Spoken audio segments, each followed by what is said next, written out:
Hello, welcome back. Today's tutorial is part of the StarCluster MySQL cluster series. In the last video, I demonstrated how to get a MySQL cluster up and running by manually typing in some commands.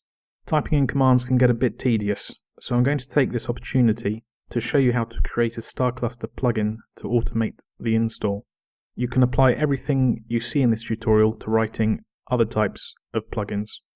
Writing StarCluster plugins is very easy. They almost write themselves. The first step is to have existing code that does the job you want to automate, which is what we have from the previous tutorial. We're simply going to cut and paste. We're going to do a lot of cutting and pasting, so prepare a copy of the code from GitHub. The secret is to know where to paste your code and where the important locations are. There are only two locations you need to pay attention to. 1. The configuration file in the hidden StarCluster directory under your user home directory. It's where the settings for the plugin are set. 2. The location of the plugin we're going to write. Now there is a choice you can make here. You can place the plugin in the plugins directory in the StarCluster package, ready and waiting for compiling, so that it becomes a built-in plugin. Or you can place your plugin in the plugin directory within your hidden StarCluster directory under your user home directory. I've set the user here, the tutorial. Remember, any built-in plugin will override other plugins with the same name, so take care. If you really want to create a plugin as a built-in plugin, you'll need to recompile your StarCluster install after each edit of your programs.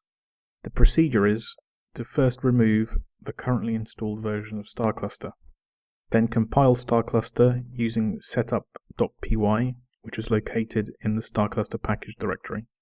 The Python install will create a brand new fresh copy of StarCluster in your user local bin directory, which has your plugin package as an inbuilt plugin.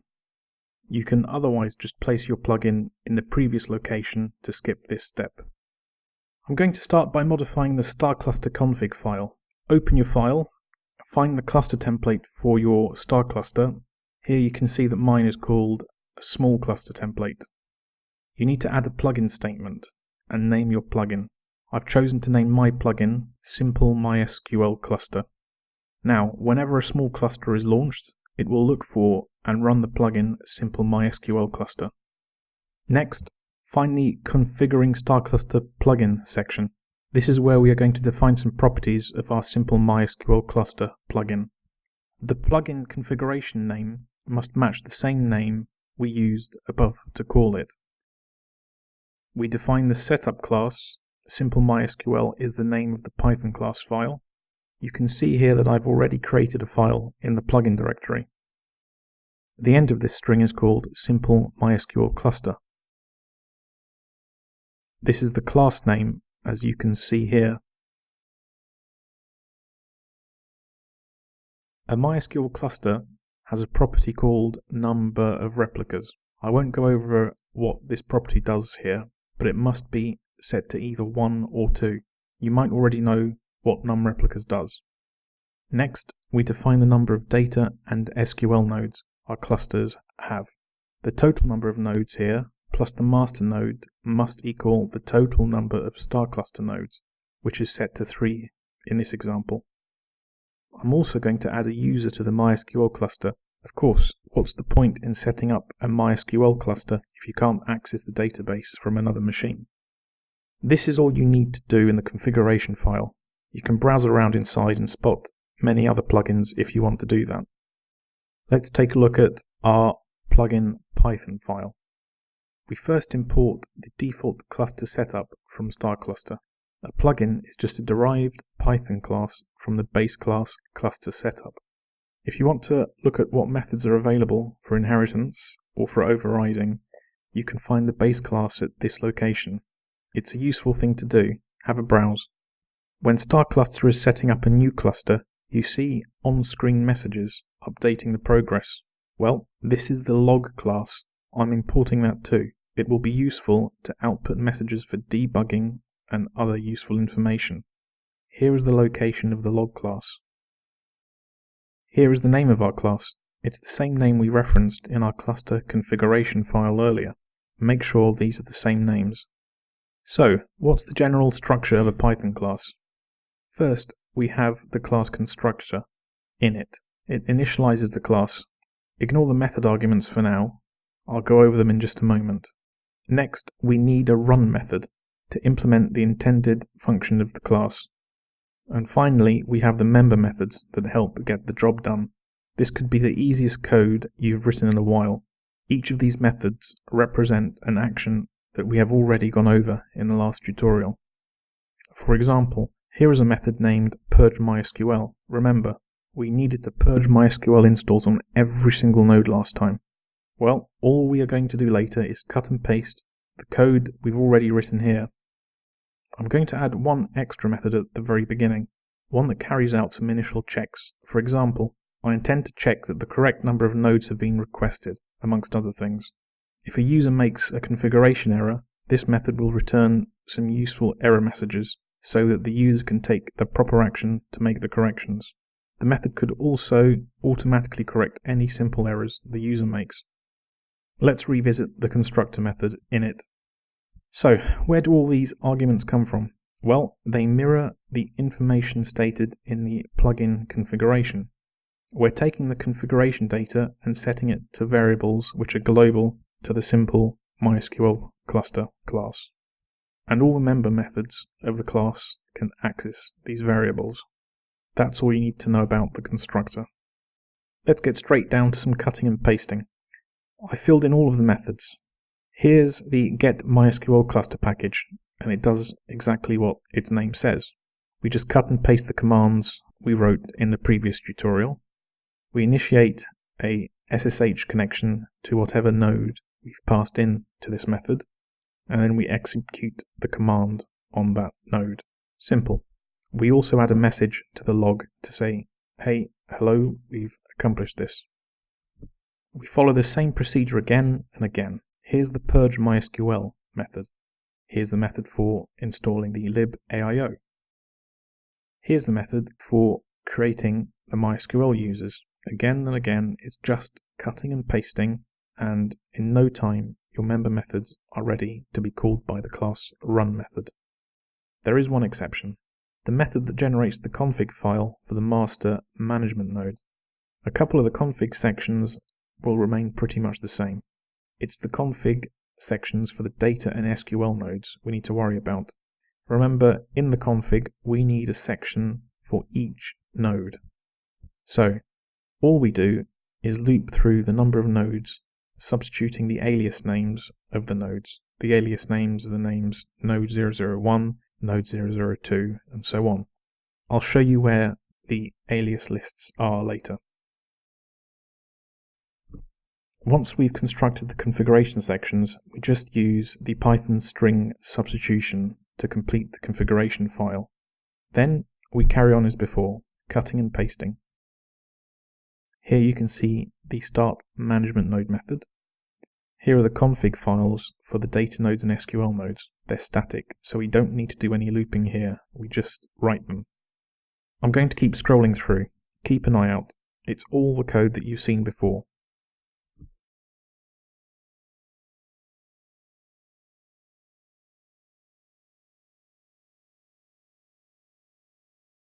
In the add user to MySQL method, you can see I've referenced the values given in the plugin configuration. This is an example of how the config data finds its way into the member functions. Here's the initial check method. The tests in here will vary depending on what your plugin does. Here are mine. Test 1. I check if the number of StarCluster nodes is equal to the number of requested MySQL cluster nodes. If it doesn't, we error out immediately. There's no point in carrying on. Test 2. I check to see if the number of replicas is set to either 1 or 2. If not, we help the user out by setting this for them, and I've set the value to 2. Test 3. A condition of having the number of replicas set to 2 is to have an even amount of data nodes. If this condition is met, the test is passed. If not, I've chosen to help the user out again to set this to 1. And at the very end, we put out some helpful messages describing the state of the MySQL cluster config. That's it for the initial check method. You can be as helpful as you like here, or not have a check method at all. Remember the nodes list I mentioned earlier. we needed to partition the nodes into a few lists. This is what the define node list method I've written does. Read up about Python lists. They index in an unexpected way. If the final index is set to 3, the last item returned in the list will be item 2. The final index is never included, so if you index 3, the last item returned will be item 2.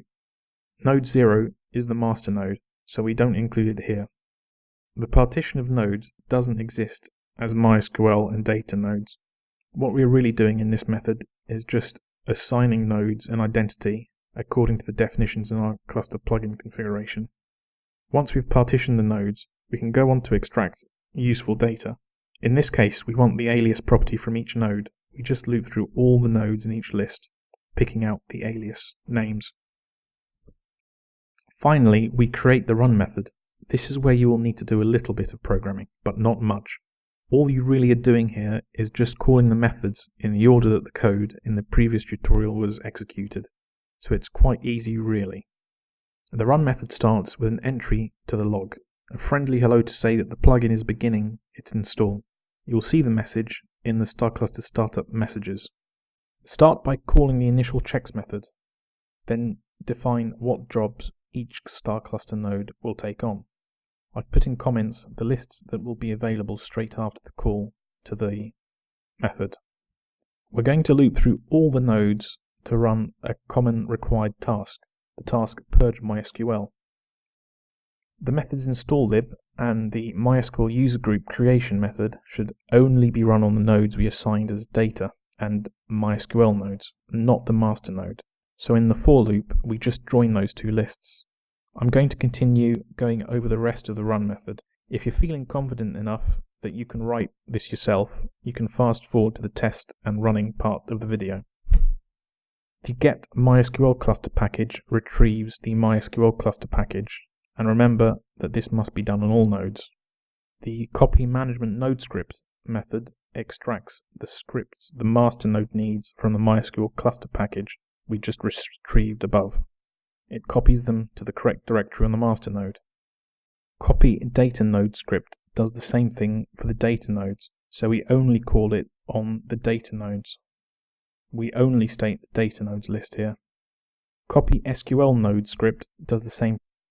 Next, we generate the MySQL config file for the management node. That was the method which generated the config by looping through all of the nodes in the lists. Next, we set up all the config files for the data nodes.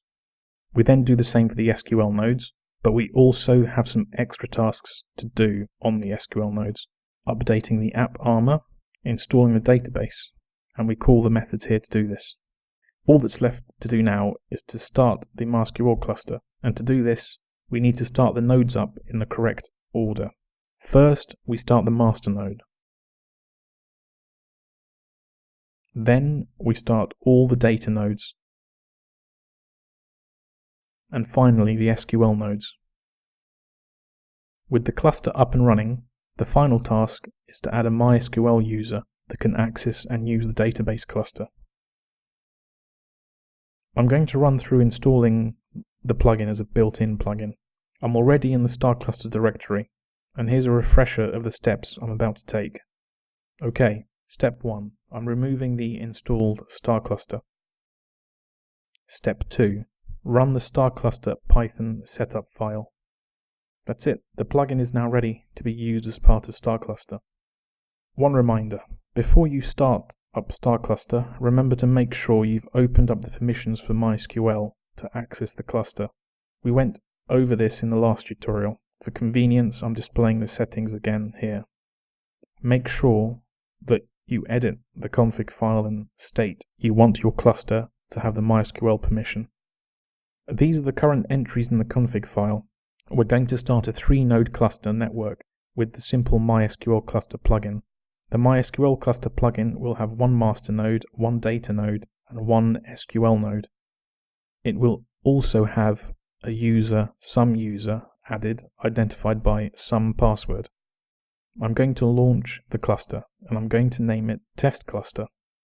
It takes a while. I'm going to fast forward this next bit. you can see all of the messages from the initial check method. Also, you can see a method in action. The wget of cluster packages is running on all 3 nodes, 1 message for each node. The simple MySQL cluster plugin continues to send out messages. So, it took 7 minutes to start the cluster. I'm not going to investigate this cluster any further, it only has 3 nodes. I'm going to terminate it, and then we're really going to test the plugin. I'm going to create a MySQL cluster I've not created before, and I'm going to do it using the plugin. It's going to be a 5-node cluster, and this is going to demonstrate the advantages of using a plugin to start a MySQL cluster.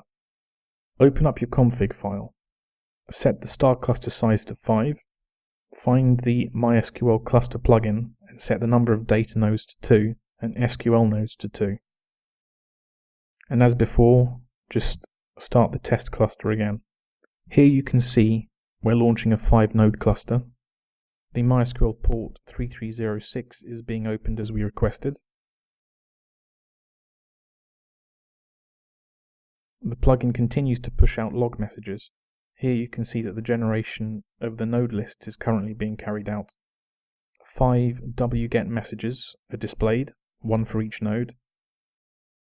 And finally, the cluster is now up and running. Let's connect to the master node. I'm going to use the command qstat-f to check up on our 5-node network. Here it is, it's all up and running. Let's check on the MySQL cluster install. While we're on the management node, we can start the cluster management client. Type show. Here is our SQL cluster. We've got the 2 data nodes, the management node, and the 2 SQL nodes. I'm just going to copy this information for later. Let's take a look at the MySQL config file. The generation obviously went well because we have a cluster up and running, but let's take a look anyway. The config sections are all here. And take a look. The loop through nodes worked very well. Here are the data nodes, and here are the SQL nodes. The plugin works, and you can create any type of MySQL cluster using it. Again, I'm just going to make a quick note of the SQL data here for later use. Let's take a look at the config files for the other nodes. The data node, everything looks good. Let's connect to an SQL node. As it's a 5-node cluster, the first SQL node is node 003. Yep, all good. The my.cnf file is there and correct. Right, let's exit completely out of the cluster nodes. It's time to test the connection to the MySQL database from an external PC. I'm going to ask StarCluster to list all of the instances it's just started, and from my notes, node 4 is an SQL node. Here's its public IP address. Make a note. Okay, let's test the connection. Connect using MySQL, using user some user. Type in the public IP address and enter the password some password. Well, this was quite a disappointment. Permission was denied and I really didn't expect this, and I was quite worried that all of the previous recording of the tutorial had gone to waste and that I'd made a mistake. So I paused the recording here to take a closer look. Here is where I failed. Take a look at the add remote users to SQL nodes method. I only enabled the user on the first SQL node. The first SQL node is node 003. So, let's find its public IP address. Ask StarCluster to list the instances again. Look for node 003 and make a note of the public IP address. Again, just going to retry to connect to the cluster using user some user, password some password, and this time the correct host. Great, we're in. The MySQL cluster is up and running. The plugin works. Let's close the cluster down. You're about to witness some live corrective coding. So I want to be able to access any SQL node using the same user, some user. I'm going to do this by placing the add remote user to SQL node method inside a loop. And the loop is going to loop through all of the SQL nodes and apply the addition of a user. And that's it. This completes the MySQL cluster plugin. Not a bad first attempt at a plugin, and we've got a nice functional MySQL cluster plugin. Of course, we could add more configuration options and improve upon it, and I guess in my spare time I will. For now, I'll make this plugin available from my GitHub, and I've put the links to that in the comments. Thanks for watching. See you soon.